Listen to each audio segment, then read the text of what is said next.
एक नेक बाप की मजबूर लड़की की सबक आमोज कहानी।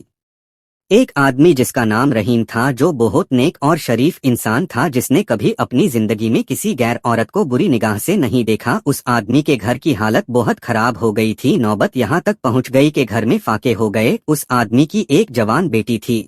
जब फाके हद से बढ़ गए तो वो लड़की अपने छोटे बहन भाई की हालत देखकर बहुत परेशान होने लगी। उसके दिमाग में तरह तरह के सवाल उठने लगे। उसने सोचा कि क्यों ना मैं घर से निकलकर किसी काम की तलाश करूं, जिससे मैं अपने घर वालों का पेट भर सकूं। उस लड़की ने ये सोचकर घर से बाहर अपने कदम निकाल लिए और काम की तलाश में बाजार में निकल पड़ी। कभी किसी के घर में काम मांगने गई तो कभी किसी की दुकान में, मगर किसी ने उसे काम नहीं दिया। वो थक हार कर अपने घर वापस लौट आई।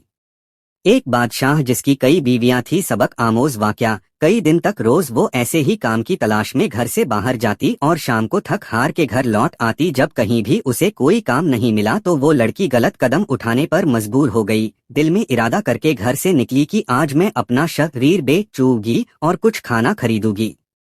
वो लड़की घर से बाजार जा पहुंची, जिसमें बेचने लड़की वहां गई और लोगों को अपनी तरफ आकर्षित करना शुरू कर दिया। वो लोगों को अपनी तरफ आकर्षित करने की कोशिश करती रही, लेकिन किसी ने भी उस पर ध्यान नहीं दिया।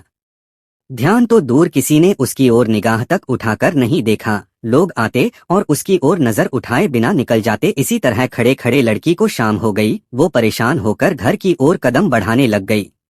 जब घर पहुंची तो अपने वालिद को परेशानी में देखा। दरवाजे पर बाप ने बेटी को देखा और पूछा, बेटी कहाँ गई थी?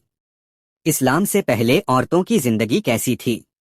लड़की अपने वालिद की बात सुनकर उनके पैरों में गिरकर रोने लगी और माफी मांगने लगी, और फिर रो रो कर सारा माजरा बयान किया कि अब्बा हुजूर, मुझसे अपने भूख से बिलखते हुए भाई बहन की हालत देखी नहीं गई और मैं मजबूर होकर जिस्म बेचने गई थी, लेकिन एक भी आदमी ने भी मेरी तरफ नजर तक उठाकर नहीं देखा।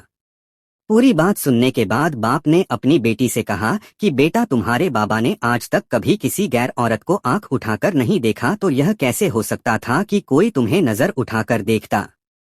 सबक, इसलिए अपनी गंदी निगाह किसी औरत पर मत डालो, क्योंकि नजर गर्म बीज होता है, जैसा बोओगे कल को वैसा ही पाओगे। आज आप अपने आप को खबरदार करेंगे तो कल तुम्हारी औलाद भी महफूज रहेगी।